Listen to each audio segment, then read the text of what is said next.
எரேமியா 22ஆம் அதிகாரம். கர்த்தர் சொன்னது, நீ யூதா ராஜாவின் அரமனைக்கு போய் அங்கே சொல்ல வேண்டிய வசனம் என்னவென்றால், தாவீதின் சிங்காசனத்தில் வீற்றிருக்கிற யூதாவின் ராஜாவே, நீரும் உம்முடைய ஊழியக்காரரும் இந்த வாசல்களுக்குள் பிரவேசிக்கிற உம்முடைய ஜனமும் கர்த்தருடைய வார்த்தையை கேளுங்கள். நீங்கள் நியாயமும் நீதியும் செய்து பறை கொடுத்தவனை ஒடுக்குகிறவனுடைய கைக்கு தப்பி வையுங்கள். நீங்கள் பரதேசியையும் திக்கற்றவனையும் விதவையும் ஒடுக்காமலும் கொடுமை செய்யாமலும் இவ்விடத்தில் குற்றமில்லாத இரத்தத்தை சிந்தாமலும் இருங்கள்.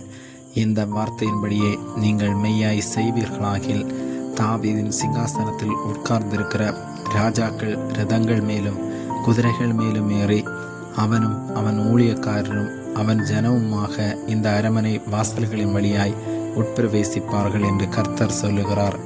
நீங்கள் இந்த வார்த்தைகளை கேளாமற் போனீர்களே ஆகில், இந்த அரமனை பாழாய்ப்போம் என்று என் பேரில் ஆணையிட்டேன் என்று கர்த்தர் சொல்லுகிறார். யூதா ராஜாவின் அரமனையை குறித்து கர்த்தர், நீ எனக்கு கிலேயாத்தை போலவும் லீபனோனின் கொடுமுடியைப் போலவும் இருக்கிறாய். ஆனாலும் மெய்யாகவே நான் உன்னை வனாந்தரத்தைப் போலவும் குடியில்லாத பட்டணங்களைப் போலவும் ஆக்கிவிடுவேன். சங்காரக்காரரை அவரவர் ஆயுதங்களோடும் கூட நான் உனக்கு விரோதமாக ஆயத்தப்படுத்துவேன். உன் உச்சிதமான கேதுருக்களை அவர்கள் வெட்டி அக்கினியிலே போடுவார்கள். அநேகம் ஜாதிகள் இந்த நகரத்தை கடந்து வந்து அவனவன் தன் தன் அயலானை நோக்கி, இந்த பெரிய நகரத்துக்கு கர்த்தர் இப்படி செய்தது என்னவென்று கேட்பார்கள். அதற்கு பிரதியுத்தரமாக அவர்கள் தங்கள் தேவனாகிய கர்த்தரின் உடன்படிக்கையை விட்டுவிட்டு அந்நிய தேவர்களை பணிந்து கொண்டு அவைகளுக்கு ஆராதனை செய்தபடியினால் இப்படி ஆயிற்று என்பார்கள் என்று கர்த்தர் சொல்லுகிறார். மரித்தவனுக்காக அழ வேண்டாம், அவனுக்காக பரிதவிக்கவும் வேண்டாம். சிறைப்பட்டு போனவனுக்காகவே அழுங்கள். அவன் இனி திரும்பி வருவதும் இல்லை, தன் ஜனன பூமியை காண்பதும் இல்லை. தன் தகப்பனாகிய யோசியாவின் பட்டத்துக்கு வந்து அரசாண்டு இவ்விடத்திலிருந்து புறப்பட்டு போன யூதாவின் ராஜாவாயிருந்த யோசியாவின் குமாரனாகிய சலோமை குறித்து, அவன் இனி இங்கே திரும்ப வராமல் தான் கொண்டு போகப்பட்ட ஸ்தலத்திலே மரிப்பான். இந்த தேசத்தை அவன் இனி காண்பதில்லை என்று கர்த்தர் சொல்லுகிறார். தனக்கு விஸ்தாரமான வீட்டையும் காற்று வீசும் விசாலமான மேலறைகளையும் கட்டுவேன் என்று சொல்லி பலகணிகளை தனக்கு திறந்து கேதுரு பலகைகளை வைத்து ஜாதிலிங்க வருவம் பூசி அநீதியினாலே தன் வீட்டையும் அநியாயத்தினாலே தன் மேலறைகளையும் கட்டி தன் அயலான் செய்யும் வேலைக்கு கூலி கொடாமல் அவனை சும்மா வேலை கொள்ளுகிறவனுக்கு ஐயோ! நீ கேதுருமர மாளிகைகளில் உலாவுகிறபடியினாலே ராஜாவாயிருப்பாயோ? உன் தகப்பன் போஜனபானம் பண்ணி நியாயமும் நீதியும் செய்த போது அவன் சுகமாய் வாழ்ந்திருக்கவில்லையோ? அவன் சிறுமையும் எளிமையுமானவனுடைய நியாயத்தை விசாரித்தான், அப்பொழுது சுகமாய் வாழ்ந்தான். அப்படி சொல்வதல்லவோ என்னை அறிகிற அறிவு என்று கர்த்தர் சொல்லுகிறார். உன் கண்களும் உன் மனதுமோ வென்றால் தற்பொழிவின் மேலும் குற்றமில்லாத இரத்தத்தை சிந்துவதின் மேலும் இடுக்கமும் நொறுக்குதலும் செய்வதன் மேலுமே அல்லாமல் வேறொன்றின் மேலும் வைக்கப்படவில்லை.